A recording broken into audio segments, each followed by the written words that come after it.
안녕하세요. 향기솔입니다. 이 시간에는 시편 114편을 묵상하겠습니다. 8절로 이루어진 114편의 제목은 출애굽 사건은 기뻐하고 찬송하며 춤출 일입니다 라는 제목입니다. 먼저 4절에 있는 내용을 읽어보겠습니다. 산들은 수양같이 뛰놀며 작은 산들은 어린 양같이 뛰었습니다. 출애굽 사건에 대한 산들의 반응을 말하고 있습니다. 114편은 70인 번역에서 115편과 합해서 한 편의 시편으로 보고 있지만은 반드시 그렇게 할 필요는 없는 것 같습니다. 115편과는 달리 시편 중에서도 114편은 가장 아름다운 시편의 하나입니다. 내용은 간단하지만은 이스라엘을 위해서 행하신 하나님의 구원사의 사건 중 가장 대표적인 출애굽 사건을 주로 다루고 있습니다.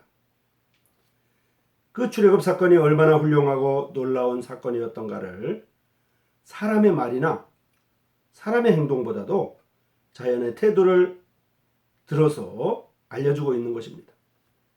물론 출애굽 당시 상황을 후대 사람의 손으로 기록한 시편이 되어서 그 연대를 정확하게 잡기가 어렵습니다.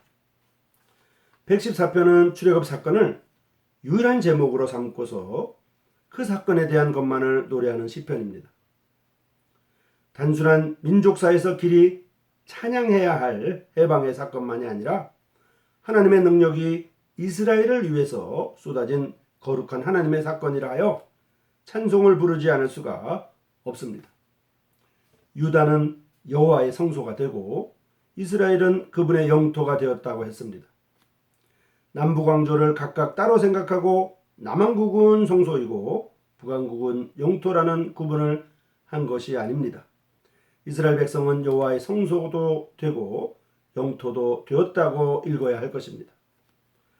성소는 여호와 하나님의 임재하는 곳을 의미하고 영토는 여호와 하나님의 주권이 미치는 곳을 말하고 있습니다.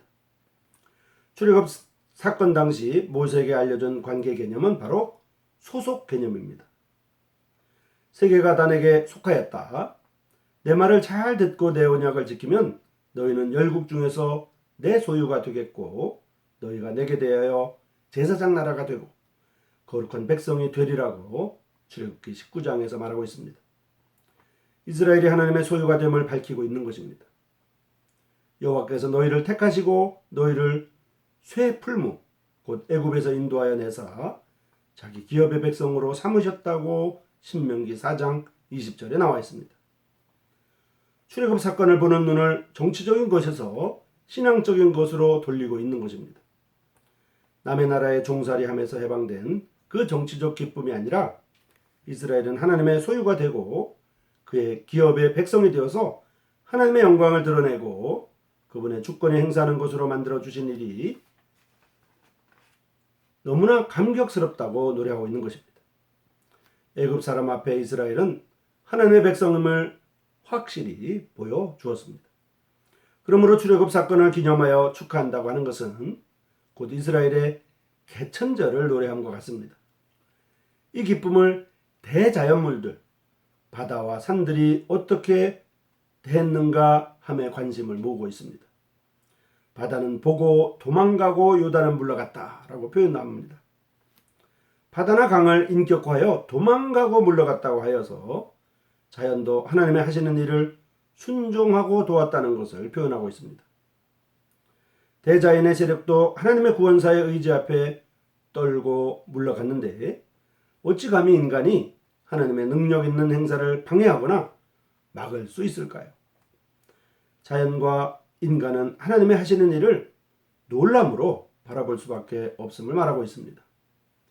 여호와께서 자연의 힘과 더불어 싸우실 필요는 없는 것입니다. 하나님의 의지가 움직임을 알고 있는 자연들이 스스로 후퇴하고 만 것입니다. 자연의 응답은 바다와 강만이 아니었습니다. 산들과 작은 산들도 하나님의 위엄을 보고 바다와는 달리 춤을 춘다고 말하고 있습니다. 산들은 수양같이 뛰놀며 작은 산들은 어린 양같이 뛰었습니다. 라고 4절에 표현하고 있는 것입니다. 뛰다라는 동사를 두려움의 표현으로 보아야 할까요? 아니면 기쁨의 표현으로 보아야 할까요? 기쁨의 표현으로 보는 것이 맞습니다. 바다와 강이 두려워서 물러갔다고 생각한다면 산들은 기뻐서 춤을 추었다고 읽을 수가 있겠습니다. 하나님의 구원사에 대한 대자연의 반응이 반드시 공포의 분위기에서만 보아야 할 것이 아닙니다. 하나님의 하시는 일이 무섭기도 하겠지만은 또한 기쁘기도 한 것입니다. 바다와 강물은 그 가던 코스를 멈추고 후퇴했으니까 겁에 질렸다고 할 수 있습니다. 그러나 산들은 하나님의 하시는 일을 찬양하는 뜻에서 춤을 추었다고 이해할 수 있습니다. 홍해를 육지같이 건너고 요단을 건넌 것이 과연 두렵고 무섭고 떨리는 사건일까요? 하나님의 유력을 생각하면 무서운 일임이 틀림없습니다. 그러나 이 사건을 통하여 이스라엘이 하나님의 백성으로 탄생했다고 할 때 그것은 결코 공포의 사건만은 아닙니다. 구원사의 사건은 인간의 기쁨을 주는 하나님의 은혜와 긍휼의 사건입니다. 그렇게 가장 오래된 노래라 할 수 있는 미리암의 노래에서 이 출애굽 사건을 찬송의 사건으로 표현하고 있는 것입니다. 너희는 여호와를 찬송하라. 그분은 넓고 영화로우시며 말과 끝한 자를 바다에 던지셨음이라. 라고 출애굽기 15장에 나와 있습니다. 하나님의 구원사는 노래의 대상이지 결코 공포의 대상이 아닌 것입니다. 하나님의 구원사와 사건을 찬송하고 춤추는 것이 정당하다고 볼 수 있는 것입니다. 춤추는 산들, 춤추는 강과 바다, 하나님이 이룩하시는 구원사의 사건은 블레셋 거민이 두려움에 잡히고 에돔 백성이 놀라고 모압 영웅이 떨림에 잡히며 가나안 거민이 다 낙담한다고 할지라도 하나님을 믿는 사람들에게는 기뻐하고 찬송하며 춤출 일일 것입니다.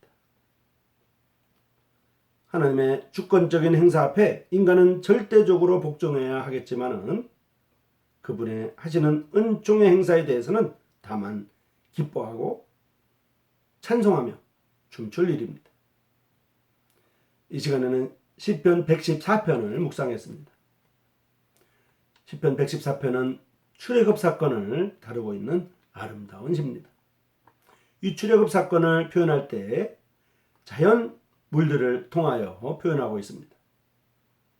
바다와 강들이 놀라서 물러갔고 산들과 작은 산들이 기뻐서 했다고 말하고 있는 것입니다.